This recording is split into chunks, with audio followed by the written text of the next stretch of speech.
हाँ जी, अपना पहला सारिਆਂ ਦਾ ਵੈਲਕਮ ਹੈ। ठीक है, नਵੇਂ ਸੈਸ਼ਨ ਦੇ ਵਿੱਚ ਤੇ ਆਰਗੈਨਿਕ ਕੈਮਿਸਟਰੀ ਅੱਜ ਆਪਾਂ ਸਟਾਰਟ ਕਰਾਂਗੇ। ਉਹਦੇ ਵਿੱਚ ਤੁਹਾਡੇ ਜਿਹੜਾ ਸਿਲੇਬਸ ਹੈ ਉਹਦੇ ਵਿੱਚ 4 ਹੀ ਚੈਪਟਰ ਨੇ। ਠੀਕ ਹੈ, ਜੇ ਓਵਰਆਲ ਦੇਖੀਏ ਤਾਂ UV, NMR ਤੇ IR ਸਪੈਕਟ੍ਰੋਸਕੋਪੀ, 3 ਤਾਂ ਸਪੈਕਟ੍ਰੋਸਕੋਪੀਜ਼ ਨੇ। ਠੀਕ ਹੈ, ਤੇ ਜਿਹੜਾ ਚੌਥਾ ਚੈਪਟਰ ਹੈ ਉਹ ਹੈ ਆਰਗੈਨੋਮੈਟੈਲਿਕ ਦਾ, ਆਰਗੈਨੋਮੈਟੈਲਿਕ ਕੰਪਾਊਂਡਸ। ਤੇ 4 ਹੀ ਚੈਪਟਰ ਨੇ ਤੁਹਾਡੇ ਕੋਲ। ਬੇਸਿਕਲੀ ਪਹਿਲੇ ਸੈਕਸ਼ਨ ਦੇ ਵਿੱਚ ਹੈਗਾ ਤੁਹਾਡੇ ਕੋਲ UV ਤੇ NMR, ਦੂਸਰੇ ਦੇ ਵਿੱਚ IR ਤੇ ਜਿਹੜਾ ਆਪਣਾ ਹੈ ਆਰਗੈਨੋਮੈਟੈਲਿਕ ਕੰਪਾਊਂਡਸ। ਤਾਂ ਇਹਦੇ ਵਿੱਚ ਅੱਜ ਆਪਾਂ ਸਟਾਰਟ ਕਰਾਂਗੇ ਸਭ ਤੋਂ ਪਹਿਲਾਂ ਸਪੈਕਟ੍ਰੋਸਕੋਪੀ ਦੇ ਵਿੱਚ ਆਪਾਂ ਕਰਾਂਗੇ UV। ਠੀਕ ਹੈ, ਤਾਂ ਸਪੈਕਟ੍ਰੋਸਕੋਪੀ ਹੈ ਕੀ ਹੈ? ਸਪੈਕਟ੍ਰੋਸਕੋਪੀ ਬਸ ਇੱਕ ਇੱਦਾਂ ਦੀ ਸਟੱਡੀ ਹੈ ਜਿਹਦੇ ਨਾਲ ਆਪਾਂ ਨੂੰ ਸਟਰਕਚਰ ਪਤਾ ਲੱਗਦਾ ਕਿਸੇ ਵੀ ਕੰਪਾਊਂਡ ਦਾ, ਆਰਗੈਨਿਕ ਕੰਪਾਊਂਡ ਦਾ। ਜਦੋਂ ਆਪਾਂ ਆਰਗੈਨਿਕ ਸਟੱਡੀ ਕਰਦੇ ਹਾਂ, ਠੀਕ ਹੈ, ਆਰਗੈਨਿਕ ਕੈਮਿਸਟਰੀ ਪੜ੍ਹਦੇ ਹਾਂ, ਤਾਂ ਸਭ ਤੋਂ ਪਹਿਲਾਂ ਆਪਾਂ ਨੂੰ ਕੀ ਪਤਾ ਹੋਣਾ ਚਾਹੀਦਾ? ਸਟਰਕਚਰ। ਜਿਹੜੇ ਕੰਪਾਊਂਡ ਦੀ ਆਪਾਂ ਸਟੱਡੀ ਕਰਦੇ ਹਾਂ ਉਹਦਾ ਸਟਰਕਚਰ ਪਤਾ ਹੋਣਾ ਚਾਹੀਦਾ। ਜੇ ਆਪਾਂ ਨੂੰ ਉਹਦਾ ਸਟਰਕਚਰ ਪਤਾ, ਉਹਦੇ ਵਿੱਚ ਕਿਹੜੇ ਕਿਹੜੇ ਗਰੁੱਪ ਪ੍ਰੈਜ਼ੈਂਟ ਨੇ, ਫੰਕਸ਼ਨਲ ਗਰੁੱਪ, ਇਹ ਪਤਾ ਆਪਾਂ ਨੂੰ। ਠੀਕ ਹੈ, ਤਾਂ ਉਹਦੀਆਂ ਪ੍ਰੋਪਰਟੀਜ਼ ਫਾਈਂਡ ਆਊਟ ਕਰਨੀਆਂ ਆਪਣੇ ਲਈ ਬਹੁਤ ਜ਼ਿਆਦਾ ਆਸਾਨ ਹੋ ਜਾਂਦੀਆਂ ਨੇ।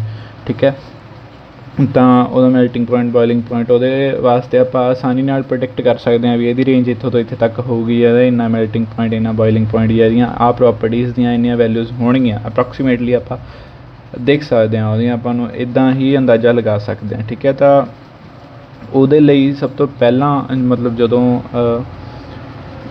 ਪੁਰਾਣੇ ਟਾਈਮ ਦੇ ਵਿੱਚ, ਅੱਜ ਤੋਂ 50-60 ਸਾਲ ਪਹਿਲਾਂ ਦੀ ਜਿਹੜੀ ਗੱਲ ਹੈ, ਉਦੋਂ ਨਾ ਸਿਰਫ ਫਿਜ਼ੀਕਲ ਪ੍ਰੋਪਰਟੀਜ਼ ਹੁੰਦੀਆਂ ਸੀ ਉਹਦੀਆਂ, ਜਿਵੇਂ ਕਿ ਮੈਲਟਿੰਗ ਪੁਆਇੰਟ, ਬੋਇਲਿੰਗ ਪੁਆਇੰਟ ਅਤੇ ਰਿਫਲੈਕਟਿਵ ਇੰਡੈਕਸ। ਇਹਨਾਂ ਚੀਜ਼ਾਂ ਤੋਂ ਹੀ ਸਟਰਕਚਰ ਡਿਟਰਮਾਈਨ ਕੀਤਾ ਜਾਂਦਾ ਸੀ, ਜਾਂ ਫਿਰ ਉਹਦੀਆਂ ਕੈਮੀਕਲ ਐਕਸ਼ਨਸ, ਜਿਹੜੀਆਂ ਕੈਮੀਕਲ ਐਕਸ਼ਨਸ ਨੇ ਕੰਪਾਊਂਡ ਸ਼ੋ ਕਰਦਾ, ਉਹਨਾਂ ਕੈਮੀਕਲ ਐਕਸ਼ਨਸ ਤੋਂ ਅੰਦਾਜ਼ਾ ਲਗਾਇਆ ਜਾਂਦਾ ਸੀ ਵੀ ਇਹਦਾ ਸਟਰਕਚਰ ਇੱਦਾਂ ਦਾ, ਇਹਦਾ ਸਟਰਕਚਰ ਇੱਦਾਂ ਦਾ। ਠੀਕ ਹੈ, ਪਰ ਇਹ ਜਿਹੜੇ ਪ੍ਰੋਸੈਸ ਸੀਗੇ ਬਹੁਤ ਜ਼ਿਆਦਾ ਟਾਈਮ ਕੰਜ਼ਿਊਮਿੰਗ ਸੀਗੇ। ਟਾਈਮ ਇੰਨਾ ਜ਼ਿਆਦਾ ਲੱਗ ਜਾਂਦਾ ਸੀਗਾ ਅਤੇ ਪਤਾ ਫਿਰ ਵੀ ਨਹੀਂ ਸੀ ਲੱਗਦਾ ਕੁਛ। ਤਾਂ ਕਰਕੇ ਨਵੇਂ ਮੈਥਡਸ ਨੇ ਜਿਹੜੇ ਉਹ ਡਿਵੈਲਪ ਕੀਤੇ ਗਏ। ਉਹਨਾਂ ਮੈਥਡਸ ਦੇ ਵਿੱਚ ਸਭ ਤੋਂ ਜਿਹੜੇ ਮੇਨ ਮੈਥਡ ਨੇ ਆਪਣੇ ਕੋਲ ਡਿਵੈਲਪ ਹੋਏ ਨੇ, ਜਿਹੜੇ ਸਭ ਤੋਂ ਮੇਨ ਮੈਥਡ ਨੇ ਉਹ ਹੈਗੇ ਨੇ ਸਪੈਕਟ੍ਰੋਸਕੋਪਿਕ ਮੈਥਡ ਜਾਂ ਸਪੈਕਟ੍ਰੋਸਕੋਪਿਕ ਟੈਕਨੀਕਸ।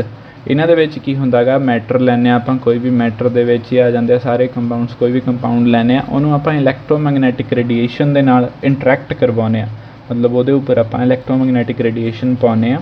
ਠੀਕ ਹੈ, ਤਾਂ ਉਹਦੇ ਵਿੱਚ ਅਲੱਗ-ਅਲੱਗ ਤਰ੍ਹਾਂ ਦੀਆਂ ਪ੍ਰੋਸੈਸਿਸ ਹੋਣਗੇ। ਐਬਜ਼ੋਰਪਸ਼ਨ ਹੋਊਗੀ, ਐਮਿਸ਼ਨ ਹੋਊ, ਟਰਾਂਸਮਿਸ਼ਨ ਹੋਊ, ਰਿਫਲੈਕਸ਼ਨ ਹੋਊਗੀ। ਤਾਂ ਜਿਹੜਾ ਵੀ ਆਪਾਂ ਪ੍ਰੋਸੈਸ ਫੋਲੋ ਕਰਨਾ ਹੋਊਗਾ ਉਹ ਪ੍ਰੋਸੈਸ ਫੋਲੋ ਕਰਾਂਗੇ ਆਪਾਂ, ਅਤੇ ਉੱਦਾਂ ਦਾ ਆਪਾਂ ਨੂੰ ਰਿਜ਼ਲਟ ਮਿਲ ਜੂਗਾ। ਅਤੇ ਉਹ ਜਿਹੜੀ ਟੈਕਨੀਕ ਹੋਊਗੀ ਉਸਨੂੰ ਆਪਾਂ ਕਹਾਂਗੇ ਸਪੈਕਟ੍ਰੋਸਕੋਪਿਕ ਟੈਕਨੀਕ। ਠੀਕ ਹੈ, ਜਿਹੜੇ ਮੈਥਡਸ ਨੇ ਇਹਨਾਂ ਦੀਆਂ ਪਹਿਲਾਂ ਤਾਂ ਕੁਛ ਕੁ ਐਡਵਾਂਟੇਜਸ ਨੇ। ਐਡਵਾਂਟੇਜਸ ਦੇ ਵਿੱਚ ਕੀ ਹੈ ਵੀ ਦੀਜ਼ ਆਰ ਕੁਇੱਕ, ਬਹੁਤ ਘੱਟ ਟਾਈਮ ਲੈਂਦੇ ਨੇ ਇਹ, 1 ਜਾਂ 2 ਮਿੰਟ ਜਾਂ ਹੱਦ 5 ਮਿੰਟ। ਠੀਕ ਹੈ, ਇੰਨਾ ਕੁ ਟਾਈਮ ਲੈਂਦੇ ਨੇ। And the results are permanent. ਹੁਣ ਜਿਹੜੇ ਰਿਜ਼ਲਟ ਨੇ ਇਹਨਾਂ ਦੇ, ਉਹ ਨਾ ਆਪਾਂ ਨੂੰ ਗ੍ਰਾਫ ਮਿਲਦਾ ਇੱਕ ਤਰ੍ਹਾਂ ਦਾ, ਅਤੇ ਜਿਹੜਾ ਗ੍ਰਾਫ ਹੈ ਆਪਾਂ ਨੂੰ ਪਤਾ ਵੀ ਪਰਮਾਨੈਂਟ ਹੁੰਦਾ, ਅਤੇ ਰਿਜ਼ਲਟ ਇਹਨਾਂ ਦੇ ਪਰਮਾਨੈਂਟ ਨੇ। ਠੀਕ ਹੈ, ਅਮਾਊਂਟ ਆਫ ਸਬਸਟਾਂਸ ਹੈ ਜਿਹੜੀ ਉਹ ਬਹੁਤ ਘੱਟ ਲੈਂਦੇ ਨੇ, 1 ਜਾਂ 2 ਮਿਲੀਗ੍ਰਾਮ ਅਮਾਊਂਟ ਦੇ ਵਿੱਚੋਂ ਹੀ ਇਹ ਸਬਸਟਾਂਸ ਦਾ ਸਾਰਾ ਸਟਰਕਚਰ ਹੈ ਜਿਹੜਾ ਉਹ ਦੱਸ ਦਿੰਦੇ ਨੇ। ਅਤੇ ਜਿਹੜੀ ਇੱਕ ਗੱਲ ਹੋਰ, ਜਿਹੜੀ ਆਪਾਂ ਅਮਾਊਂਟ 1 ਜਾਂ 2 ਮਿਲੀਗ੍ਰਾਮ ਲਵਾਂਗੇ, ਠੀਕ ਹੈ, ਉਸ ਨੂੰ ਵੀ ਇਹ ਰਿਕਵਰ ਕਰ ਦਿੰਦੇ ਨੇ। ਹੁਣ ਜਿਹੜੇ ਆਪਣੇ ਕਾਮਨ ਜਿਹੜੇ ਕੈਮੀਕਲਸ ਹੁੰਦੇ ਨੇ ਉਹ ਤਾਂ ਸਸਤੇ ਹੁੰਦੇ ਨੇ, ਈਜ਼ੀਲੀ ਮਿਲ ਜਾਂਦੇ ਨੇ ਆਪਾਂ ਨੂੰ। ਠੀਕ ਹੈ, ਪਰ ਕਈ ਇੱਦਾਂ ਦੇ ਜਿਹੜੇ ਕੈਮੀਕਲਸ ਹੁੰਦੇ ਨੇ ਜਿਹੜੇ ਈਜ਼ੀਲੀ ਨਹੀਂ ਮਿਲਦੇ ਆਪਾਂ ਨੂੰ। ਠੀਕ ਹੈ, ਉਹ ਆਪਾਂ ਨੂੰ ਬਹੁਤ ਮਹਿੰਗੇ ਮਿਲਦੇ ਨੇ, ਜੇ ਮਿਲਦੇ ਨੇ ਤਾਂ ਉਹਨਾਂ ਦੀ ਛੋਟੀ ਅਮਾਊਂਟ ਵੀ ਆਪਾਂ ਨੂੰ ਬਹੁਤ ਜ਼ਿਆਦਾ ਮਤਲਬ ਬਚਾ ਕੇ ਰੱਖਣੀ ਪੈਂਦੀ। ਤਾਂ ਉੱਥੇ ਇਹ ਜਿਹੜੇ ਮੈਥਡਸ ਨੇ ਉਹ ਬਹੁਤ ਜ਼ਿਆਦਾ ਸਹਾਇਤਾ ਕਰਦੇ ਨੇ। ਉਸ ਤੋਂ ਬਾਅਦ ਜਿਹੜੇ ਰਿਐਕਸ਼ਨ ਇੰਟਰਮੀਡੀਏਟਸ ਹੁੰਦੇ ਨੇ, ਜਿਵੇਂ ਤੁਹਾਨੂੰ ਪਤਾ ਕਾਰਬੋਕੇਟਾਇਨ, ਕਾਰਬੇਨਾਇਨ, 1 ਸੈਕਿੰਡ ਦੇ ਵੀ ਇਹ 1000ਵੇਂ ਲੱਖਵੇਂ ਹਿੱਸੇ 'ਤੇ, ਮਤਲਬ 1 ਸੈਕਿੰਡ ਦੇ ਜੇ ਆਪਾਂ 1 ਲੱਖ ਪਾਰਟ ਕਰ ਲਈਏ ਤਾਂ ਉਨੇ ਕੁ ਟਾਈਮ ਵਾਸਤੇ ਜਿਹੜੇ ਕਾਰਬੋਕੇਟਾਇਨ, ਕਾਰਬੇਨਾਇਨਸ ਬਣਦੇ ਨੇ। ਠੀਕ ਹੈ, ਉਨੇ ਕੁ ਟਾਈਮ ਦੀ ਸਟੱਡੀ ਕਰਨ ਦੇ ਵਾਸਤੇ ਇਹ ਮੈਥਡ ਨੇ ਜਿਹੜੇ ਉਹ ਬਹੁਤ ਜ਼ਿਆਦਾ ਹੈਲਪਫੁਲ ਨੇ। ਠੀਕ ਹੈ, ਆਪਾਂ ਰਿਐਕਸ਼ਨਸ, ਜਿਹੜਾ ਨੈਕਸਟ ਪੁਆਇੰਟ ਹੈ ਕੰਟੀਨਿਊਸ ਐਨਾਲਿਸਿਸ, ਮਤਲਬ ਰਿਐਕਸ਼ਨ ਕੋਈ ਚੱਲ ਰਹੀ ਹੈ, ਉਹਦੇ ਵਿੱਚ ਰਿਐਕਟੈਂਟਸ ਸੀਗੇ ਪਹਿਲਾਂ, ਫਿਰ ਪ੍ਰੋਡਕਟ ਆ ਗਏ, ਤਾਂ ਉਹਨਾਂ ਦਾ ਆਪਾਂ ਐਨਾਲਿਸਿਸ ਕਰ ਸਕਦੇ ਹਾਂ ਵੀ ਰਿਐਕਟੈਂਟਸ ਸੀਗੇ ਜਿਹੜੇ, ਉਹਨਾਂ ਦਾ ਸਟਰਕਚਰ ਕਿੱਦਾਂ ਦਾ ਸੀਗਾ, ਪ੍ਰੋਡਕਟ ਜਿਹੜੇ ਬਣੇ ਉਹਨਾਂ ਦਾ ਸਟਰਕਚਰ ਕਿੱਦਾਂ ਦਾ ਬਣਿਆ। ਠੀਕ ਹੈ, ਮਤਲਬ ਆਪਾਂ ਕੰਟੀਨਿਊਸਲੀ ਰਿਐਕਸ਼ਨ ਨੂੰ ਸਟੱਡੀ ਕਰ ਸਕਦੇ ਹਾਂ ਇਹਨਾਂ ਮੈਥਡਸ ਦੇ ਨਾਲ, ਜੇ ਆਪਾਂ ਕਰਨੀ ਹੈ ਤਾਂ। ਉਸ ਤੋਂ ਬਾਅਦ ਸਭ ਤੋਂ ਪਹਿਲੀ ਚੀਜ਼ ਜਿਹੜੀ ਇਹਦੇ ਵਿੱਚ ਆ ਜਾਂਦੀ ਹੈ ਉਹ ਆ ਜਾਂਦੀ ਹੈ ਆਪਣੇ ਕੋਲ ਇਲੈਕਟ੍ਰੋਮੈਗਨੈਟਿਕ ਰੇਡੀਏਸ਼ਨਸ। ਠੀਕ ਹੈ, ਸਭ ਤੋਂ ਪਹਿਲਾ ਟੌਪਿਕ ਜਿਹੜਾ ਇਹਦੇ ਵਿੱਚ ਆ ਜਾਂਦਾ ਉਹ ਆ ਜਾਂਦਾ ਇਲੈਕਟ੍ਰੋਮੈਗਨੈਟਿਕ ਰੇਡੀਏਸ਼ਨਸ। ਹੁਣ ਆਪਾਂ ਨੂੰ ਪਤਾ ਵੀ ਜਿਹੜੀ ਸੂਰਜ ਤੋਂ ਲਾਈਟ ਆ ਰਹੀ ਹੈ ਉਹਦੇ ਵਿੱਚ ਆਪਾਂ ਨੂੰ ਸਿਰਫ ਵਿਜ਼ੀਬਲ ਦਿਸਦੀ ਹੈ, ਵਿਜ਼ੀਬਲ ਲਾਈਟ ਹੈ ਜਿਹੜੀ ਸਿਰਫ ਉਹੀ ਦਿਸਦੀ ਹੈ ਜਿਹਦੇ 7 ਰੰਗ ਹੁੰਦੇ ਨੇ। ਵਿਭਗੇ ਔਰ ਆਪਾਂ ਪੜ੍ਹਦੇ ਹਾਂ violet, indigo, blue, orange, red, green, ਠੀਕ ਹੈ, ਯੈਲੋ। ਤਾਂ ਇੱਦਾਂ ਜਿਹੜੇ ਰੰਗ ਜਿਹੜੇ ਆਪਾਂ ਨੂੰ ਦਿਖਦੇ ਨੇ। ਹੁਣ ਉਸ ਤੋਂ ਬਾਅਦ ਬਹੁਤ ਜ਼ਿਆਦਾ ਵੱਡਾ ਹਿੱਸਾ ਹੈ ਜਿਹੜਾ ਇਲੈਕਟ੍ਰੋਮੈਗਨੈਟਿਕਸ ਰੇਡੀਏਸ਼ਨਸ ਦਾ, ਜਿਹੜੀਆਂ ਆਪਾਂ ਨੂੰ ਵਿਜ਼ੀਬਲ ਹੀ ਨਹੀਂ ਹੈਗੀਆਂ, ਜਿਵੇਂ UV, IR, ਗਾਮਾ, ਐਕਸ-ਰੇਜ਼, ਇੱਦਾਂ ਦੀਆਂ, ਠੀਕ ਹੈ। ਅਤੇ ਸਾਰੀਆਂ ਦੇ ਸਾਰੀਆਂ ਰੇਡੀਏਸ਼ਨਸ ਜਦੋਂ ਆਪਾਂ ਉਹਨਾਂ ਨੂੰ ਇਕੱਠਾ ਕਰਦੇ ਹਾਂ ਤਾਂ ਉਹਨਾਂ ਨੂੰ ਆਪਾਂ ਕੀ ਕਹਿੰਦੇ ਹਾਂ, ਇਲੈਕਟ੍ਰੋਮੈਗਨੈਟਿਕ ਰੇਡੀਏਸ਼ਨਸ। ਅਤੇ ਇਹਨਾਂ ਰੇਡੀਏਸ਼ਨਸ ਨੂੰ ਇਲੈਕਟ੍ਰੋਮੈਗਨੈਟਿਕ ਰੇਡੀਏਸ਼ਨਸ ਕਿਉਂ ਕਹਿੰਦੇ ਹਾਂ, ਕਿਉਂਕਿ ਇਹਨਾਂ ਦੇ ਵਿੱਚ ਇਲੈਕਟ੍ਰਿਕ ਫੀਲਡ ਅਤੇ ਮੈਗਨੈਟਿਕ ਫੀਲਡ ਵੈਕਟਰਸ ਨੇ, ਉਹ ਦੋਨੇ ਜਿਹੜੇ ਮਿਊਚੁਅਲੀ ਪਰਪੈਂਡੀਕੂਲਰ ਹੁੰਦੇ ਆ, ਠੀਕ ਹੈ। ਅਤੇ ਜਿਹੜੇ ਤੀਸਰੀ ਚੀਜ਼ ਹੁੰਦੀ ਆ ਉਹ ਹੁੰਦੀ ਹੈ ਡਾਇਰੈਕਸ਼ਨ ਆਫ ਪ੍ਰੋਪੇਗੇਸ਼ਨ, ਮਤਲਬ ਜਿਸ ਡਾਇਰੈਕਸ਼ਨ ਦੇ ਵਿੱਚ ਉਹ ਪ੍ਰੋਪੇਗੇਟ ਕਰਦੇ ਨੇ, ਜਿਸ ਡਾਇਰੈਕਸ਼ਨ ਦੇ ਵਿੱਚ ਵੱਧਦੇ ਨੇ ਉਹ, ਠੀਕ ਹੈ, ਉਹ ਡਾਇਰੈਕਸ਼ਨ ਵੀ ਉਹਨਾਂ ਦੇ ਪਰਪੈਂਡੀਕੂਲਰ ਹੁੰਦੀ ਹੈ। ਮਤਲਬ ਇਹ ਤਿੰਨੇ ਚੀਜ਼ਾਂ ਜਿਹੜੀਆਂ ਨੇ ਉਹ ਮਿਊਚੁਅਲੀ ਪਰਪੈਂਡੀਕੂਲਰ, ਮਿਊਚੁਅਲੀ ਮਤਲਬ ਇੱਕ ਦੂਸਰੇ ਦੇ ਪਰਪੈਂਡੀਕੂਲਰ ਹੁੰਦੀਆਂ ਨੇ ਇਹ, ਠੀਕ ਹੈ। ਤਾਂ ਦੋ ਪਾਰਟ ਹੁੰਦੇ ਨੇ ਇਹਦੇ, ਇਲੈਕਟ੍ਰਿਕ ਫੀਲਡ ਵੀ ਹੁੰਦਾ, ਮੈਗਨੈਟਿਕ ਫੀਲਡ ਵੀ ਹੁੰਦਾ, ਤਾਂ ਕਰਕੇ ਇਹਨਾਂ ਨੂੰ ਕੀ ਕਹਿੰਦੇ ਆ, ਇਲੈਕਟ੍ਰੋਮੈਗਨੈਟਿਕ ਰੇਡੀਏਸ਼ਨਸ। ਅਤੇ ਹੁਣ ਆਪਾਂ ਨੂੰ ਪਤਾ ਵੀ ਰੇਡੀਏਸ਼ਨ ਹੈ ਜਿਹੜਾ ਮੈਟਰ ਹੈ, ਠੀਕ ਹੈ, ਉਹਦੇ ਦੋ ਤਰ੍ਹਾਂ ਦੇ ਪਾਰਟ ਹੁੰਦੇ ਨੇ, ਵੇਵ ਨੇਚਰ ਵੀ ਹੁੰਦਾ ਉਹਦਾ, ਪਾਰਟੀਕਲ ਵੀ ਹੁੰਦਾ। ਤਾਂ ਇਹ ਜਿਹੜੀਆਂ ਰੇਡੀਏਸ਼ਨਸ ਨੇ ਇਹ ਵੇਵਸ ਨੇ ਵੈਸੇ ਤਾਂ, ਪਰ ਇਹਨਾਂ ਦੇ ਵਿੱਚ ਪਾਰਟੀਕਲਸ ਵੀ ਹੋਣਗੇ। ਪਾਰਟੀਕਲ ਕਿਹੜਾ ਹੋਊਗਾ ਇਹਨਾਂ ਦੇ ਵਿੱਚ, ਪਾਰਟੀਕਲ ਹੋਊਗਾ ਇਹਨਾਂ ਦੇ ਵਿੱਚ ਫੋਟੋਨ। ਫੋਟੋਨ ਆਪਾਂ ਨੂੰ ਪਤਾ ਐਨਰਜੀ ਦਾ ਇੱਕ ਯੂਨਿਟ ਹੁੰਦਾ, ਆਪਾਂ ਕਹਿੰਦੇ ਐਨਰਜੀ ਦਾ ਯੂਨਿਟ ਜਾਂ ਐਨਰਜੀ ਦਾ ਕੁਆਂਟਾ, ਜਿਸ ਨੂੰ ਆਪਾਂ ਕੀ ਕਹਿ ਦਿੰਦੇ ਨੇ, ਫੋਟੋਨ, ਠੀਕ ਹੈ। ਤਾਂ ਹੁਣ ਆਹ ਜਿਹੜੀ ਹੈ ਇਲੈਕਟ੍ਰੋਮੈਗਨੈਟਿਕ ਰੇਡੀਏਸ਼ਨ ਹੈ, ਇਹਦੇ ਵਿੱਚ ਆਪਾਂ ਦੇਖਦੇ ਹਾਂ ਜਦੋਂ, ਤਾਂ ਜਿਹੜਾ ਮੈਂ ਦੋ ਤਰ੍ਹਾਂ ਦੇ ਅਲੱਗ-ਅਲੱਗ ਕੰਪੋਨੈਂਟ ਬਣਾ ਕੇ ਦਿਖਾਉਣੇ ਚਾਹੇ ਨੇ। ਜਿਹੜਾ ਗੋਲ ਜਾ ਰਿਹਾ, ਠੀਕ ਹੈ, ਆਹ ਗੋਲ ਹੈ, ਬਿਲਕੁਲ ਸਰਕੂਲਰ ਹੈ, ਠੀਕ ਹੈ, ਇਹ ਹੈ ਮੈਗਨੈਟਿਕ ਫੀਲਡ ਕੰਪੋਨੈਂਟ, ਮਤਲਬ ਇੱਥੋਂ ਆਇਆ ਆਹ ਚੀਜ਼, ਫਿਰ ਆਹ ਜਿਹਨੂੰ ਆਪਾਂ ਡਾਰਕ ਕਰਨਾ ਹੋਵੇ ਤਾਂ ਆਹ ਵਾਲੀ ਚੀਜ਼, ਫਿਰ ਇਹਦਾ ਆਹ ਪਾਰਟ, ਠੀਕ ਹੈ, ਫਿਰ ਇਹਦਾ ਆਹ ਵਾਲਾ ਪਾਰਟ, ਫਿਰ ਇਹਦਾ ਆਹ ਵਾਲਾ ਪਾਰਟ, ਮਤਲਬ ਜਿੱਦਾਂ ਆਹ ਵੇਵ ਚੱਲਦੀ ਹੈ ਉੱਪਰ ਥੱਲੇ ਇੱਦਾਂ, ਠੀਕ ਹੈ। ਅਤੇ ਉਸ ਤੋਂ ਬਾਅਦ ਜਿਹੜਾ ਦੂਸਰਾ ਪਾਰਟ ਥੋੜ੍ਹਾ ਜਿਹਾ ਟਿਲਟ ਕਰਕੇ ਦਿਖਾਇਆ ਮੈਂ, ਇਹਦੀ ਥੋੜ੍ਹੀ ਜਿਹੀ ਜਿਹੜੀ ਪੀਕ ਹੈ ਉਹ ਟੇਢੀ ਕਰਤੀ। ਉਹ ਕਿਉਂ ਕੀਤੀ ਹੈ, ਕਿਉਂਕਿ ਉਹ ਜੇ ਇੱਕ ਫੀਲਡ ਇਸ ਡਾਇਰੈਕਸ਼ਨ ਦੇ ਵਿੱਚ ਹੈ ਤਾਂ ਦੂਸਰਾ ਫੀਲਡ ਇੱਦਾਂ ਪਰਪੈਂਡੀਕੂਲਰ ਹੋਊਗਾ ਇਹਦੇ। ਤਾਂ ਜਦੋਂ ਉਹਨੂੰ ਆਪਾਂ ਇਸ ਸਾਈਡ ਤੋਂ ਸਾਹਮਣੇ ਤੋਂ ਦੇਖਾਂਗੇ, ਠੀਕ ਹੈ, ਤਾਂ ਇੱਕ ਲਾਈਨ ਤਾਂ ਇੱਦਾਂ ਜਾਊਗੀ ਉੱਪਰ ਥੱਲੇ, ਦੂਸਰੀ ਇੱਦਾਂ ਜਾਊਗੀ, ਇੱਦਾਂ ਇਸ ਪਲੇਨ ਦੇ ਵਿੱਚ ਜਾਊਗੀ, ਠੀਕ ਹੈ। ਤਾਂ ਉਹ ਥੋੜ੍ਹਾ ਜਿਹਾ ਟੇਢਾ ਕਰਕੇ ਬਣਾਇਆ ਮੈਂ, ਮਤਲਬ ਇਹਦਾ ਕੀ ਹੈ ਵੀ ਇਹ ਦੋਨੇ ਮਿਊਚੁਅਲੀ ਪਰਪੈਂਡੀਕੂਲਰ ਨੇ, ਇੱਕ ਦੂਸਰੇ ਦੇ ਪਰਪੈਂਡੀਕੂਲਰ ਨੇ ਇਹ, ਤਾਂ ਕਰਕੇ ਇੱਦਾਂ ਡਰਾ ਕੀਤਾ। ਅਤੇ ਦੂਸਰਾ ਜਿਹੜਾ ਹੈ ਇਲੈਕਟ੍ਰਿਕ ਫੀਲਡ ਕੰਪੋਨੈਂਟ, ਉਹ ਇੱਦਾਂ ਇਹਦੇ ਵਿੱਚ ਮੂਵ ਕਰੂਗਾ। ਤੀਸਰੀ ਚੀਜ਼ ਕੀ ਹੈ, ਡਾਇਰੈਕਸ਼ਨ ਆਫ ਪ੍ਰੋਪੇਗੇਸ਼ਨ, ਠੀਕ ਹੈ। ਤਿੰਨੇ ਚੀਜ਼ਾਂ ਇੱਕ ਦੂਸਰੇ ਦੇ ਮਿਊਚੁਅਲੀ ਪਰਪੈਂਡੀਕੂਲਰ ਹੁੰਦੀਆਂ ਨੇ ਇਹ। ਉਸ ਤੋਂ ਬਾਅਦ ਇਲੈਕਟ੍ਰੋਮੈਗਨੈਟਿਕ ਸਪੈਕਟਰਮ ਆਉਂਦਾ ਆਪਣੇ ਕੋਲ। ਉਹ ਪੜ੍ਹਨ ਤੋਂ ਪਹਿਲਾਂ ਆਪਾਂ ਨੂੰ ਕੁਛ ਚੀਜ਼ਾਂ ਡਿਫਾਈਨ ਕਰਨੀਆਂ ਪੈਣਗੀਆਂ। ਡਿਫਾਈਨ ਕਰਨ ਦੇ ਲਈ ਸਭ ਤੋਂ ਪਹਿਲੀ ਚੀਜ਼ ਹੈ ਜਿਹੜੀ ਉਹ ਹੈ ਵੇਵ ਲੈਂਥ। ਹੁਣ ਵੇਵ ਲੈਂਥ ਕੀ ਹੁੰਦੀ ਹੈ, ਵੇਵ ਲੈਂਥ ਜਿਵੇਂ ਨਾਮ ਤੋਂ ਹੀ ਕਲੀਅਰ ਹੋਇਆ, ਵੇਵ ਦੀ ਲੈਂਥ। ਹੁਣ ਇੱਕ ਵੇਵ ਹੁੰਦੀ ਹੈ ਆਪਣੇ ਕੋਲ, ਵੇਵ ਕੀ ਹੁੰਦੀ ਹੈ, ਇੱਕ ਵਾਰੀ ਉੱਪਰ ਨੂੰ ਇੱਕ ਵਾਰੀ ਥੱਲੇ ਨੂੰ, ਠੀਕ ਹੈ। ਇੱਥੋਂ ਹੀ ਸ਼ੁਰੂ ਹੋਈ, ਉੱਪਰ ਗਈ, ਫਿਰ ਲਾਈਨ ਨੂੰ ਕ੍ਰਾਸ ਕਰਕੇ ਥੱਲੇ ਗਈ, ਫਿਰ ਇੱਥੇ ਵਾਪਸ ਆ ਗਈ। ਇੱਥੋਂ ਹੀ ਸ਼ੁਰੂ ਹੋਈ ਸੀ, ਇੱਥੇ ਹੀ ਆ ਗਈ ਇਸੇ ਲਾਈਨ 'ਤੇ ਹੀ ਇਹ, ਠੀਕ ਹੈ। ਘੁੰਮ ਘੁਮਾ ਕੇ ਜੇ ਅੱਗੇ ਦੇਖਾਂਗੇ ਫਿਰ ਉਹੀ ਚੀਜ਼ ਬਣੂਗੀ। ਤਾਂ ਇੱਥੋਂ ਤੋਂ ਲੈ ਕੇ ਇੱਥੇ ਤੱਕ ਇੱਕ ਵੇਵ ਕੰਪਲੀਟ ਹੋ ਜਾਂਦੀ ਹੈ, ਠੀਕ ਹੈ। ਤਾਂ ਵੇਵ ਦੀ ਇੱਕ ਵੇਵ ਦੀ ਲੈਂਥ ਕਿੰਨੀ ਆ ਉਸ ਨੂੰ ਆਪਾਂ ਕੀ ਕਹਾਂਗੇ, ਵੇਵ ਲੈਂਥ। ਜੇ ਆਪਾਂ ਵੈਸੇ ਸ਼ਬਦਾਂ 'ਚ ਡਿਫਾਈਨ ਕਰਨਾ ਹੋਵੇ ਤਾਂ ਜਿਹੜਾ ਉੱਪਰਲੀ ਪੀਕ ਬਣਦੀ ਹੈ ਇਹਦੀ, ਮਤਲਬ ਜਿਹੜਾ ਮੈਕਸਿਮਾ ਬਣਦਾ ਉਸ ਨੂੰ ਆਪਾਂ ਕਹਿੰਦੇ ਹਾਂ ਕ੍ਰੈਸਟ, ਅਤੇ ਜਿਹੜਾ ਮਿਨੀਮਾ ਬਣਦਾ ਇਸ ਨੂੰ ਕਹਿੰਦੇ ਹਾਂ ਆਪਾਂ ਟਰਫ। ਇੱਥੇ ਲਿਖਿਆ ਹੋਇਆ ਕ੍ਰੈਸਟ ਐਂਡ ਟਰਫ, ਠੀਕ ਹੈ। ਕ੍ਰੈਸਟ ਅਤੇ ਟਰਫ ਬਣਦੀਆਂ, ਕੋਈ ਦੋ ਕ੍ਰੈਸਟਾਂ ਨੇ ਉਹਨਾਂ ਦੀਆਂ ਪੀਕਸ ਦੇ ਵਿੱਚ ਡਿਫਰੈਂਸ ਹੈ ਜਿਹੜਾ ਉਹ ਲੈਮਡਾ, ਕੋਈ ਦੋ ਟਰਫਸ ਨੇ ਜਿਹੜੀਆਂ ਉਹਨਾਂ ਦੇ ਪੀਕਸ ਦੇ ਵਿੱਚ ਡਿਫਰੈਂਸ ਹੈ ਜਿਹੜਾ ਉਹ ਲੈਮਡਾ। ਜਾਂ ਫਿਰ ਆਹ ਦੋ ਪੁਆਇੰਟਸ ਲਗਾ ਲਓ, ਇਹ ਤਿੰਨੇ ਡਿਸਟੈਂਸ ਸੇਮ ਹੋਣਗੇ, ਬਸ ਦਿਖਾਉਣ ਦਾ ਤਰੀਕਾ ਅਲੱਗ-ਅਲੱਗ ਹੈ। ਡਿਸਟੈਂਸ ਕੋਈ ਵੀ ਨਾਪ ਲਓ, ਚਾਹੇ ਇੱਥੋਂ ਤੋਂ ਇੱਥੇ ਤੱਕ, ਚਾਹੇ ਕ੍ਰੈਸਟ ਵਾਲਾ, ਚਾਹੇ ਟਰਫ ਵਾਲਾ, ਠੀਕ ਹੈ। ਤਿੰਨੇ ਸੇਮ ਹੋਣਗੇ। ਅਤੇ ਤਿੰਨਾਂ ਦੀ ਲੈਂਥ ਕਿੰਨੀ ਹੋਊਗੀ, ਜਿਹੜੀ ਲੈਂਥ ਹੋਊਗੀ ਤਿੰਨਾਂ ਦੀ, ਉਸ ਨੂੰ ਆਪਾਂ ਕੀ ਕਹਾਂਗੇ, ਵੇਵ ਲੈਂਥ। ਇਸ ਨੂੰ ਆਪਾਂ ਡਿਨੋਟ ਕਾਹਦੇ ਨਾਲ ਕਰਦੇ ਹਾਂ, ਲੈਮਡਾ ਨਾਲ, ਠੀਕ ਹੈ। ਪੜ੍ਹਿਆ ਜਾਂਦਾ ਇਹ ਲੈਮਡਾ, ਠੀਕ ਹੈ। ਉਸ ਤੋਂ ਬਾਅਦ ਇਹਦੇ ਯੂਨਿਟ ਕੀ ਹੋਣਗੇ, ਯੂਨਿਟ ਵੇਵ ਲੈਂਥ ਦੇ, ਕਿਉਂਕਿ ਲੈਂਥ ਹੈ ਇਹ ਤਾਂ ਲੈਂਥ ਵਾਲੇ ਯੂਨਿਟ ਹੀ ਹੋਣਗੇ ਇਹਦੇ। ਲੈਂਥ ਦਾ ਯੂਨਿਟ ਕੀ ਹੁੰਦਾ, ਮੀਟਰ, ਠੀਕ ਹੈ। ਪਰ ਇਹ ਬਹੁਤ ਜ਼ਿਆਦਾ ਛੋਟੀਆਂ ਅਤੇ ਬਹੁਤ ਜ਼ਿਆਦਾ ਵੱਡੀਆਂ ਹੁੰਦੀਆਂ ਨੇ, ਤਾਂ ਇਹਨਾਂ ਨੂੰ ਆਪਾਂ ਕਾਹਦੇ 'ਚ ਮੇਜਰ ਕਰਦੇ ਹਾਂ, ਐਂਗਸਟ੍ਰੋਮ, ਠੀਕ ਹੈ। ਇਸ ਨੂੰ ਕਹਿੰਦੇ ਆ ਐਂਗਸਟ੍ਰੋਮ।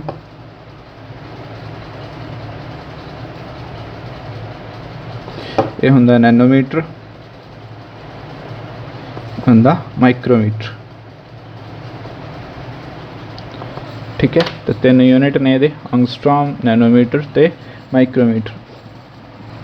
ਐਂਗਸਟ੍ਰੋਮ ਦੇ ਸ਼ਾਇਦ ਸਪੈਲਿੰਗ ਗਲਤ ਹੋਣ, ਮੈਂ ਚੈੱਕ ਨਹੀਂ ਕੀਤੇ, ਠੀਕ ਹੈ। ਅਤੇ ਐਂਗਸਟ੍ਰੋਮ ਜਿਹੜਾ ਹੈ ਉਹ ਹੁੰਦਾ 10⁻1 × 10⁻−10 ਮੀਟਰ, ਮਤਲਬ 1 × 10⁻−10 ਮੀਟਰ, ਠੀਕ ਹੈ। ਇਹਦੇ ਸੈਂਟੀਮੀਟਰ ਜੇ ਕਨਵਰਟ ਕਰੀਏ ਤਾਂ 1 × 10⁻−60 ਸੈਂਟੀਮੀਟਰ। ਇਸੇ ਤਰ੍ਹਾਂ ਹੀ ਨੈਨੋਮੀਟਰ, ਨੈਨੋ ਮਤਲਬ 9, 10⁻−9। ਮਾਈਕਰੋਮੀਟਰ, ਮਾਈਕਰੋ ਹੁੰਦਾ 6 ਜੇ ਮਾਈਨਸ ਦਾ ਹੋਵੇ, ਜੇ ਪਲੱਸ ਦਾ ਹੋਵੇ ਤਾਂ ਮੈਗਾ, ठीक है। ये चीज़ां याद रखियो, जे मैगा हुंदा तां प्लस दा 6, जे माइक्रो हुंदा तां माइनस दा 6, ठीक है। तो ये तिन्ने दियां यूनिटां ने। उस तो बाद नैक्सट जिहड़ी चीज़ आ जाती है फ्रिक्वेंसी। फ्रिक्वेंसी की हुंदी आ, इहनूं आपां टाइम दा रेसिप्रोकल भी कह दिंदे हुंदे, ठीक है। फिजिक्स दे विच तुसीं पढ़िया होऊगा, पर जिहड़ी फ्रिक्वेंसी हुंदी आ ओह की हुंदी है, number of waves which passes through a given point in 1 second. एक सैकेंड का टाइम लिया आपां, कोई एक पॉइंट फिक्स करता, वेवलैंथस उहदे पॉइंट्स दे विच दी पास कर रही ने, तो एक सैकेंड दे विच किन्नियां वेव्स जड़ियाँ उहदे विचों पास कर जांदियां ने, ठीक है। वो की होगी उहदी फ्रिक्वेंसी, एक सैकेंड दे विचों जिन्नियां वेव्स उस पॉइंट दे विचों पास कर जांदियां ने, उसनूं कहने आपां फ्रिक्वेंसी। इहनूं डिनोट करदे हां न्यू दे नाल, ठीक है। न्यू कुंडी जी वाली वी हुंदी है, ये वी नहीं पाउणी, कुंडी जी पा के वी पाउणी है, ठीक है। तो उसनूं कहंदे आपां न्यू।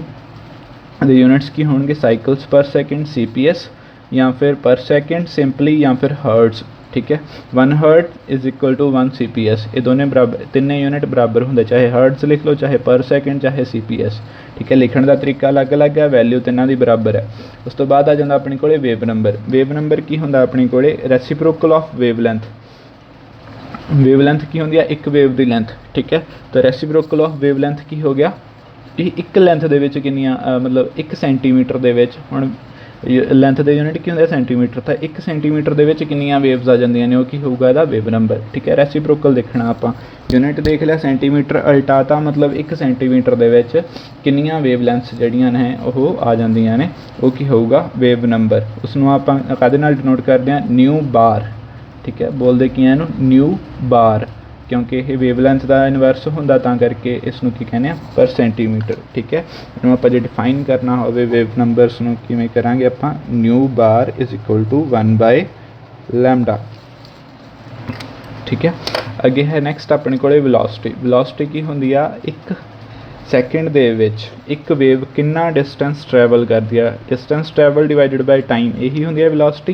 तो एक सैकेंड दे विच एक वेव कितना डिस्टेंस ट्रैवल करदी है, distance travelled by wave divided by time. Time आप 1 सैकेंड लैके चलते हैं, तो जी आऊगी वो होगी अपने को वेलोसिटी। इस चीज़ को आप वेलोसिटी ऑफ लाइट बहुत समा पहला तो आप पढ़ रहे हैं, सी दे नाल इहनूं आपां डिनोट करते हैं, ठीक है। नैक्सट है अपने को एनर्जी ऑफ इलैक्ट्रोमैगनैटिक रेडिएशनस। इलैक्ट्रोमैगनैटिक रेडिएशनस ने जिहड़ियां उन्हां दी एनर्जी, ठीक है। एनर्जी हुण कोई भी रेडिएशन है, कोई भी वेवलैंथ है, लाइट है, उसकी कुछ ना कुछ तो एनर्जी होगी, ठीक है। वो एनर्जी की होगी, उस वेव का जिहड़ा फोटोन है, जिहड़ा उसनूं पार्टिकल रिप्रजेंट करदा, फोटोन है जिहड़ा, उहदी कितनी एनर्जी है, उही उस वेव की एनर्जी होगी, ठीक है। दोनों आप लिखांगे किमें, E is equal to H nu, where H की आ प्लैंक्स कॉन्स्टेंट, आपां पता 6.625 × 10⁻34 जूल सैकेंड, ये होंदा प्लैंक कॉन्स्टेंट। तो न्यू की आ, अगे न्यू की आ फ्रिक्वेंसी ऑफ रेडिएशन, या फिर फ्रिक्वेंसी ऑफ फोटोन, ठीक है। तो फोटोन की एनर्जी कितनी होगी, E is equal to H nu, या फिर वेव की एनर्जी, ठीक है। उस तो बाद रिलेशनस ने, ये जड़ियाँ टर्म्स आप हुणे पढ़ के हटे, वेवलैंथ फ्रिक्वेंसी वेलोसिटी, इन्हां दे रिलेशनस ने। वेवलैंथ फ्रिक्वेंसी तो वेलोसिटी, लैम्डा न्यू तो सी का की रिलेशन है, new is equal to C/λ, या लैम्डा इज़ इक्वल टू C/न्यू, दोनों चो कुछ भी लिख लो, मतलब आ दोनों इंटरचेंज हो जाएंगे, इतने लैम्डा तो nu, nu is equal to C/λ, या फिर लैम्डा इज़ इक्वल टू C/न्यू। उस तो बाद वेवलैंथ तो wave number, lambda is equal to 1/न्यू बार, या न्यू बार इज़ इक्वल आप इतने, ठीक है, nu bar is equal to 1/λ, या फिर लैम्डा इज़ इक्वल टू 1/न्यू बार। उस तो बाद वेव नंबर तो फ्रिक्वेंसी, ठीक है। इन्होंने दोनों इक्वेशनस में जो आप इकट्ठे कर देंगे, तो जिथे लैम्डा उत्थे की आ जाऊगा न्यू बार, ठीक है। जो देखा इन्होंने दोबारा रीअरेंज करके, तो nu bar is equal to nu C, या फिर न्यू डिवाइडेड बाय सी, या फिर nu is equal to C nu bar, ठीक है। जो सारे रिलेशनस उपरलियां इकट्ठे करांगे, तो E is equal to H nu, nu की वैल्यू पिट की C/λ, ठीक है। लैम्डा की वैल्यू अगे पुट की, तो न्यू बार 1/λ की होंदा न्यू बार, तो E is equal to H nu is equal to H C/λ is equal to H C nu bar. जो तुम आ रिलेशन याद कर लोगे ना, सिर्फ आ वाला, तो आपे उपरले जिहड़े ने वो याद हो जाएंगे सारे, ठीक है। उस तो बाद एक न्यूमेरिकल मैं सॉल्व किया छोटा जिहा तुहाडे वास्ते। एक कोई वेवलैंथ है अपने कोले, उहदी कोई रे है जिहड़ी अपने कोले, उहदी वेवलैंथ है जिहड़ी 340 नैनोमीटर है, ठीक है। वो फ्रिक्वेंसी तो वेव नंबर आप जोड़ा है वो कैलकुलेट करना। तो ये इदा नहीं करना, डायरैक्ट नहीं कर देना, पहला उन्होंने नॉर्मल यूनिट्स ने जोड़े, या SI यूनिट्स ने उन्होंने कन्वर्ट करना। उस तो बाद उन्होंने जी है फार्मूले उन्होंने वैल्यू पुट करनी है, जिमें lambda is equal to 340 nanometre is equal to 340 × 10⁻⁹ metre, C की वैल्यू होंगी अपने को 3 × 10⁸ मीटर पर सैकेंड। ठीक है, दोनों की वैल्यू पुट करती है। इतने सॉल्व करने तो बाद न्यू कितना आ गया अपने को 8.82 × 10⁻14 पर सैकेंड। ठीक है, इस तरह ही न्यू बार की वैल्यू अपने को कितनी आ गई 2.94 × 10⁻6 पर मीटर या फिर 2.94 × 10⁸ पर सेंटीमीटर। ठीक है, ये सॉल्व करके देख लो एक बारी कापी ते अपने आप करके देख लो। नैक्सट है अपने को इलैक्ट्रोमैगनैटिक स्पैक्ट्रम। हुण इलैक्ट्रोमैगनैटिक स्पैक्ट्रम की है अपने को भी जिहड़े ਆਪਾਂ ਨੂੰ पता भी सनलाइट के कंपोनेंट ने ਆਪਾਂ ਹੁਣੇ पढ़ के हटे हाँ gamma rays X rays UV infrared micro radio waves. ठीक है, इन्होंने जो आप लीनियर ऑर्डर ਦੇ ਵਿੱਚ ਲਿਖਦੇ ਹਾਂ। ठीक है, तो इनक्रीजिंग ऑर्डर ऑफ वेवलैंथ मतलब वेवलैंथ इनक्रीज होंदी होवे या फिर डिक्रीजिंग ऑर्डर ऑफ फ्रिक्वेंसी या फिर वेवलैंथ इनक्रीज होवे या फ्रिक्वेंसी डिक्रीज होवे ਉਹਦੇ विद रिस्पैक्ट टू आप जो लिखांगे जिवें मैं वेवलैंथ नाल लिखा होया वेवलैंथ इनक्रीज हो रही है इस साइड। ठीक है, तो जो जिमें भी आप लिखांगे ठीक है जी भी आप मैथड नाल लिखांगे इनक्रीजिंग वेवलैंथ या डिक्रीजिंग फ्रिक्वेंसी के ऑर्डर के जो लिखांगे तो जी चीज़ अपने को बनूगी जोड़ा स्पैक्ट्रम बनूगा अपने को उसनों आप कहांगे इलैक्ट्रोमैगनैटिक स्पैक्ट्रम। अपने काम दियां दे विच सिर्फ 3 ही ने रेडियो फ्रिक्वेंसी जी कि NMR दे यूज़ होगी IR जी कि IR स्पैक्ट्रोस्कोपी यूज़ होगी UV तो विजिबल। ठीक है, इकट्ठियाँ UV विजिबल जड़ियाँ कि UV स्पैक्ट्रोस्कोपी आप हुण पढ़नी वो यूज़ होगी इनफ्रारेड जी IR दे यूज़ होगी तो रेडियो वेव्स जड़ियाँ कि NMR दे यूज़ होणगियां। सिर्फ 3 ही ने, तुसीं याद की करना UV रेज कित्थों तो कित्थे तक ने। ठीक है, IR सॉरी विजिबल कित्थों तो कित्थे तक ने IR कित्थों तो कित्थे तक ने तो रेडियो वेव्स ने जड़ियाँ कित्थों स्टार्ट होंदियां ने एंड इन्हां दा कोई भी नहीं हैगा। ठीक है, उस तो बाद नैक्सट है अपने को स्पैक्ट्रोस्कोपी एंड इट्स टाइप्स। हुण स्पैक्ट्रोस्कोपी है की है बेसिकली स्पैक्ट्रोस्कोपी की है branch of science which deals with the absorption और एमिशन ऑफ एनर्जी। साइंस की यह जी ब्रांच जी कि एनर्जी के अब्जॉर्प्शन या एमिशन नाल डील करती है कदों वैन इलैक्ट्रोमैगनैटिक रेडिएशनस इंटरैक्ट विद मैटर। ठीक है, जो इलैक्ट्रोमैगनैटिक रेडिएशनस नहीं मैटर के उपर पैंदियां ने मैटर नाल इंटरैक्ट करदियां ने इन सच अ वे इस तरीके नाल कि जिहड़ा इक्वेशन है डेल्टा E = H न्यू ये इक्वेशन जी है वो सैटिस्फाई हो जाए। मतलब जिहड़ा एनर्जी डिफरेंस है दो लैवल्स का इनीशियल तो फाइनल स्टेट्स का उन्हों का डिफरेंस जिहड़ा एनर्जी चेंज जी दोनों के हुई है वो H न्यू के इक्वल होवे। मतलब जिहड़ा फोटोन उन्होंने अब्जॉर्ब किया वो एनर्जी के इक्वल होवे। जो ये कंडीशन सैटिस्फाई करूगी ठीक है तो मैटर नाल एनर्जी इंटरैक्ट इलैक्ट्रोमैगनैटिक रेडिएशनस इंटरैक्ट करनगियां तो वो जी स्टडी होगी उसनों आप की कहांगे स्पैक्ट्रोस्कोपी। हुण जिहड़े हिसाब की जो रेडियो वेव आप स्टडी करांगे तो NMR स्पैक्ट्रोस्कोपी, जो UV स्टडी करांगे तो UV स्पैक्ट्रोस्कोपी, जो इनफ्रारेड स्टडी करांगे तो IR स्पैक्ट्रोस्कोपी वो जी होगी। ठीक है, उस तो बाद टाइप्स ऑफ स्पैक्ट्रोस्कोपी ਹੁਣ ਆਪਾਂ ਇਹਦੇ ਵਿੱਚ ਦੇਖਣਾ ਹੈਗਾ ਵੀ स्पैक्ट्रोस्कोपी ਦੀਆਂ बेसिकली दो टाइप्स ਹੁੰਦੀਆਂ ਨੇ स्पैक्ट्रोस्कोपी ਦੀਆਂ एब्जॉर्प्शन ਤੇ एमिशन। ठीक है, जे एब्जॉर्प्शन हो रही है तो एब्जॉर्प्शन स्पैक्ट्रोस्कोपी, जे एमिशन हो रही है तो एमिशन स्पैक्ट्रोस्कोपी। ਹੁਣ एब्जॉर्प्शन स्पैक्ट्रोस्कोपी ਆਪਾਂ ਪਹਿਲਾਂ पढ़ते हैं। ਹੁਣ ਮੰਨ ਲਓ ਇਸ ਚੀਜ਼ ਨੂੰ ਨਾ ਸਮਝਣ ਦੇ ਲਈ ਇੱਕ ਚੀਜ਼ ਪਹਿਲਾਂ ਤਾਂ ਦੇਖੋ ਵੀ ਮੰਨ ਲਓ ਤੁਹਾਡੇ ਕੋਲ ਇੱਕ ਖਾਲੀ ਗਲਾਸ ਹੈ। ਠੀਕ ਹੈ, ਉਹਦੇ ਵਿੱਚ ਤੁਸੀਂ ਪਾਣੀ ਪਾ ਰਹੇ ਹੋ। ਮੰਨ ਲਓ ਉਹਦੇ ਵਿੱਚ ਤੁਸੀਂ ਪਾਣੀ ਪਾਇਆ ਤਾਂ ਗਲਾਸ ਦੀ ਇੱਕ ਕੈਪੈਸਿਟੀ ਆ जिथे तक वो पानी होल्ड कर सकता। ठीक है, जिन्ना तुसी पानी पा रहे हो वो एब्जॉर्ब करी जा रहा हो। ठीक है, करी जा रहा जिन्नी उसकी कैपेसिटी है उदों तक वो पानी जिहड़ा है ਉਹਦੇ ਵਿੱਚ होल्ड करके रखूगा। जे तुसी दोबारा गिलास भर गया तुसी होर पानी पाई जा रहे हो ਉਹਦੇ ਵਿੱਚ तो उत्थे दो चीज़ां होणगियां। पहली चीज़ जिहड़ी होगी जिहड़ा तुसी पानी पा रहे हो वही पानी बाहर डुली जाऊगा क्योंकि गिलास तो पहले ही भरिया पिया। ठीक है, तो दूसरी चीज़ की होगी उत्थे जिहड़ा पानी तुसी पा रहे हो वो गिलास दे विच पै रहा तो जिहड़ा गिलास दे विच पानी आ वो बाहर आई जांदा। दो चीज़ां समझ गए अलग अलग। पहली चीज़ की है जिहड़ा तुसी पानी पा रहे हो वही बाहर डुली जांदा, दूसरा वो पानी विच जाई जांदा अंदरला पानी बाहर आई जांदा। ठीक है, तो ये जिहड़ियां तिन्ने चीज़ां ने यही एब्जॉर्प्शन दे विच अपने काम आउणगियां। हुण जदों लाइट पै रही है किसी मैटर दे विच ठीक है तो उत्थे की होगा सब तो पहला तो लाइट जिहड़ी है मैटर नाल इंटरैक्ट करदी है टकरा के कुछ लाइट वापस आ गई। ठीक है, वह मतलब की होया उत्थे की होया रिफ्लैक्शन होगी, रिफ्लैक्ट होई लाइट टकराई मैटर दे नाल ते वापस आ गई। मतलब जिहड़ा पानी आप पा रहे सी गिलास भरन तो बाद वो बाहर ही डुल गया। ठीक है, उस तो बाद दूसरी चीज़ कुछ क लाइट ਉਹਦੇ ਵਿੱਚ ਐਬਜ਼ੌਰਬ ਹੋ ਗਈ, ਮੈਟਰ ਨੇ ਐਬਜ਼ੌਰਬ ਕਰ ਲਈ। मतलब गिलास ਦੇ ਵਿੱਚ ਜਦੋਂ गिलास ਖਾਲੀ ਸੀ ਤਾਂ ਜਿਹੜਾ ਪਾਣੀ ਪਾਇਆ ਉਹ गिलास ਦੇ ਵਿੱਚ ਪੈ ਗਿਆ। ठीक है, तो तीसरी गल ਜਦੋਂ ਐਬਜ਼ੌਰਪਸ਼ਨ ਸਾਰੀ ਹੋ ਗਈ ਤਾਂ ਕੁਛ ਲਾਈਟ ਜਿਹੜੀ ਉਹਦੇ ਵਿੱਚ ਮੈਟਰ ਦੇ ਵਿੱਚ ਜਾਊਗੀ ਉਹ ਲਾਈਟ ਐਜ਼ ਇਟ ਇਜ਼ ਬਾਹਰ ਆ ਜਾਊਗੀ। ਠੀਕ ਹੈ। ਜਿਵੇਂ ਲਾਈਟ ਮੂਵ ਅੱਗੇ ਆਉਂਦੀ ਜਿਹੜੀ ਮੈਟਰ ਦੇ ਵਿੱਚ ਲਾਈਟ ਜਾਊਗੀ ਉਹ ਮੈਟਰ ਦੇ ਪਿਛਲੇ ਪਾਸੇ ਆਉਂਦੀ, ਉਹਦੇ ਵਿੱਚੋਂ ਕ੍ਰੋਸ ਕਰਕੇ ਵਿੱਚੋਂ ਉਹਦੇ ਟਰਾਂਸਮਿਟ ਹੋ ਕੇ ਲਾਈਟ ਜਿਹੜੀ ਹੈ ਉਹ ਨਿਕਲ ਆਊਗੀ। ਠੀਕ ਹੈ। ਤਾਂ ਤਿੰਨ ਜਿਹੜੇ ਇਹ ਪ੍ਰੋਸੈਸ ਨੇ ਉਹ ਹੁੰਦੇ ਨੇ। ਹੁਣ ਐਬਜ਼ੋਰਪਸ਼ਨ ਵਾਲੀ ਤਾਂ ਮੈਟਰ ਦੇ ਵਿੱਚ ਹੀ ਰਹਿ ਗਈ, ਰਿਫਲੈਕਸ਼ਨ ਵਾਲੀ ਵਾਪਸ ਮੁੜ ਆਈ, ਤਾਂ ਆਪਣੇ ਕੰਮ ਦੀ ਕਿਹੜੀ ਹੋਈ, ਟਰਾਂਸਮਿਸ਼ਨ ਵਾਲੀ। ਤਾਂ ਜਿਹੜੀ ਟਰਾਂਸਮਿਸ਼ਨ ਵਾਲੀ ਲਾਈਟ ਹੈ ਜਾਂ ਉਹਦੀ ਐਨਰਜੀ ਹੈ ਉਸਨੂੰ ਜਦੋਂ ਆਪਾਂ ਵੇਵਲੈਂਥ ਦੇ ਵਿਦ ਰਿਸਪੈਕਟ ਟੂ ਪਲਾਟ ਕਰਦੇ ਹਾਂ ਤਾਂ ਜਿਹੜਾ ਗ੍ਰਾਫ ਮਿਲਦਾ ਆਪਾਂ ਨੂੰ ਉਸਨੂੰ ਆਪਾਂ ਕਹਿੰਦੇ ਹਾਂ ਐਬਜ਼ੋਰਪਸ਼ਨ ਸਪੈਕਟਰਾ। ਅਤੇ ਜਿਹੜਾ ਇਹ ਸਾਰੇ ਦਾ ਸਾਰਾ ਪ੍ਰੋਸੈਸ ਹੋਇਆ ਉਹ ਕੀ ਹੁੰਦਾ ਆਪਣੇ ਕੋਲ, ਐਬਜ਼ੋਰਪਸ਼ਨ ਸਪੈਕਟਰੋਸਕੋਪੀ। ਠੀਕ ਹੈ। ਦੈਨ ਇਹਨੂੰ ਸਮਝਣ ਲਈ ਆਪਾਂ ਇੱਕ ਫਿਗਰ ਦੇਖਦੇ ਹਾਂ। ਆਪਣੇ ਕੋਲ ਇੱਕ ਐਟਮ ਸੀਗਾ, ਉਹਦੇ ਅਲੱਗ ਅਲੱਗ ਐਨਰਜੀ ਲੈਵਲਸ ਨੇ। ਠੀਕ ਹੈ। ਜਾਂ ਕਹਿ ਲਓ ਵੀ ਅਲੱਗ ਅਲੱਗ ਐਨਰਜੀ ਲੈਵਲਸ ਨੇ ਇੱਕ ਐਟਮ ਦੇ। ਉਹਦੇ ਵਿੱਚ ਜਦੋਂ ਲਾਈਟ ਉਹਦੇ ਉੱਪਰ ਪਈ ਤਾਂ ਜਿਹੜਾ ਉਹਦਾ ਇੱਕ ਇਲੈਕਟ੍ਰੋਨ ਹੈ ਉਹ ਜੰਪ ਕਰ ਗਿਆ, ਉਹਨੇ ਐਨਰਜੀ ਐਬਜ਼ੋਰਬ ਕਰ ਲਈ, ਇੱਕ ਫੋਟੋਨ ਐਬਜ਼ੋਰਬ ਕਰ ਲਿਆ HNO ਐਨਰਜੀ ਦਾ, ਉਹ ਜੰਪ ਕਰ ਗਿਆ ਐਕਸਾਈਟਡ ਐਨਰਜੀ ਸਟੇਟ 'ਤੇ। ਠੀਕ ਹੈ। ਤਾਂ ਮਤਲਬ ਉਹਨੇ ਐਬਜ਼ੋਰਬ ਕਰ ਲਈ ਐਨਰਜੀ, ਐਬਜ਼ੋਰਬ ਕੀਤੀ ਤਾਂ ਐਬਜ਼ੋਰਪਸ਼ਨ ਹੋਈ। ਉਸ ਤੋਂ ਬਾਅਦ ਨੈਕਸਟ ਹੈ ਐਮਿਸ਼ਨ। ਹੁਣ ਜਿਹੜੀ ਐਨਰਜੀ ਐਬਜ਼ੋਰਬ ਕੀਤੀ ਸੀ ਉਹਦਾ ਕੀ ਮਤਲਬ ਸੀਗਾ ਵੀ ਗਰਾਊਂਡ ਸਟੇਟ ਤੋਂ ਐਟਮਸ ਅਤੇ ਮੋਲੀਕਿਊਲਸ ਨੇ ਜਿਹੜੇ ਉਹ ਗਰਾਊਂਡ ਸਟੇਟ ਤੋਂ ਐਨਰਜੀ ਐਬਜ਼ੋਰਬ ਕਰਕੇ ਐਕਸਾਈਟਡ ਸਟੇਟ ਦੇ ਉੱਪਰ ਚਲੇ ਗਏ। ਠੀਕ ਹੈ। ਮਤਲਬ ਨੀਚਿਓਂ ਉੱਪਰ ਚਲੇ ਗਏ, ਗਰਾਊਂਡ ਸਟੇਟ ਤੋਂ ਐਕਸਾਈਟਡ ਸਟੇਟ ਦੇ ਉੱਪਰ ਚਲੇ ਗਏ ਐਬਜ਼ੋਰਬ ਕਰਕੇ। ਹੁਣ ਐਕਸਾਈਟਡ ਸਟੇਟ ਹੈ ਜਿਹੜੀ ਉਹ ਪਰਮਾਨੈਂਟ ਨਹੀਂ ਹੁੰਦੀ, ਮਤਲਬ ਇੱਦਾਂ ਹੀ ਨਹੀਂ ਹੈਗਾ ਵੀ ਉੱਥੇ ਹੀ ਜਾ ਕੇ ਬਹਿ ਜਾਊਗਾ ਉਹ। ਠੀਕ ਹੈ। ਜੇ ਤੁਸੀਂ ਕਿਸੇ ਰਿਸ਼ਤੇਦਾਰ ਦੇ ਘਰ ਜਾਂਦੇ ਹੋ ਸਦਾ ਲਈ ਨਹੀਂ ਉੱਥੇ ਰਹਿੰਦੇ, ਕੁਛ ਕੁ ਦਿਨਾਂ ਲਈ ਜਾਂਦੇ ਹੋ ਫਿਰ ਵਾਪਸ ਆ ਜਾਂਦੇ ਹੋ। ਠੀਕ ਹੈ। ਤਾਂ ਕੁਛ ਕੁ ਟਾਈਮ ਹੋਊਗਾ ਜਿੰਨਾ ਟਾਈਮ ਉਹ ਐਕਸਾਈਟਡ ਸਟੇਟ ਦੇ ਵਿੱਚ ਰਹੂਗਾ।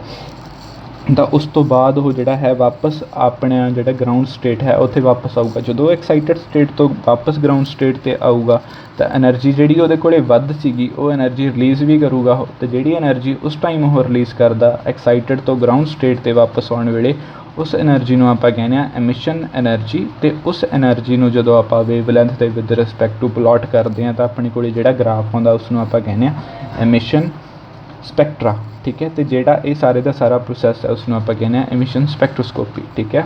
ਇੱਕ ਉੱਪਰਲੇ ਮਤਲਬ ਐਕਸਾਈਟਡ ਸਟੇਟ ਦੇ ਵਿੱਚ ਸੀਗਾ ਇਲੈਕਟ੍ਰੋਨ, ਉਸਨੇ ਐਨਰਜੀ ਰਿਲੀਜ਼ ਕੀਤੀ, HNO ਬਾਹਰ ਨਿਕਲ ਗਈ ਅਤੇ ਜਿਹੜਾ ਇਲੈਕਟ੍ਰੋਨ ਹੈ ਉਹ ਲੋਐਸਟ ਐਨਰਜੀ ਸਟੇਟ ਦੇ ਉੱਪਰ ਆ ਗਿਆ, ਗਰਾਊਂਡ ਸਟੇਟ ਦੇ ਵਿੱਚ ਆ ਗਿਆ। ਠੀਕ ਹੈ। ਤਾਂ ਐਕਸਾਈਟਡ ਤੋਂ ਗਰਾਊਂਡ 'ਤੇ ਆਇਆ ਅਤੇ ਐਨਰਜੀ ਬਾਹਰ ਨਿਕਲੀ, ਐਮਿਸ਼ਨ। ਗਰਾਊਂਡ ਤੋਂ ਐਕਸਾਈਟਡ 'ਤੇ ਗਿਆ, ਐਨਰਜੀ ਐਬਜ਼ੋਰਬ ਕੀਤੀ ਤਾਂ ਐਬਜ਼ੋਰਪਸ਼ਨ। ਠੀਕ ਹੈ। ਦੋ ਪ੍ਰੋਸੈਸ ਨੇ ਇਹ। ਉਸ ਤੋਂ ਬਾਅਦ ਆਪਣੇ ਕੋਲ ਹੈ ਐਮਿਸ਼ਨ ਸਪੈਕਟਰਾ ਹੋ ਗਿਆ। ਉਸ ਤੋਂ ਬਾਅਦ ਐਬਜ਼ੋਰਪਸ਼ਨ ਸਪੈਕਟਰਾ।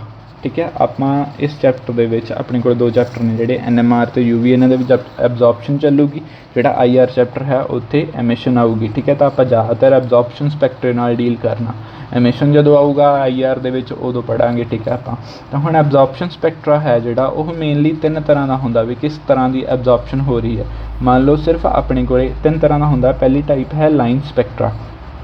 ਮੰਨ ਲਓ ਇੱਕ ਐਨਰਜੀ ਲੈਵਲ ਤੋਂ ਇੱਕ ਐਨਰਜੀ ਲੈਵਲ 'ਤੇ ਹੀ ਟ੍ਰਾਂਜੀਸ਼ਨ ਹੋਈ ਆ, ਮਤਲਬ ਇੱਥੋਂ ਇਹਨੇ ਐਨਰਜੀ ਐਬਜ਼ੋਰਬ ਕੀਤੀ, ਇੱਥੇ ਚਲਾ ਗਿਆ।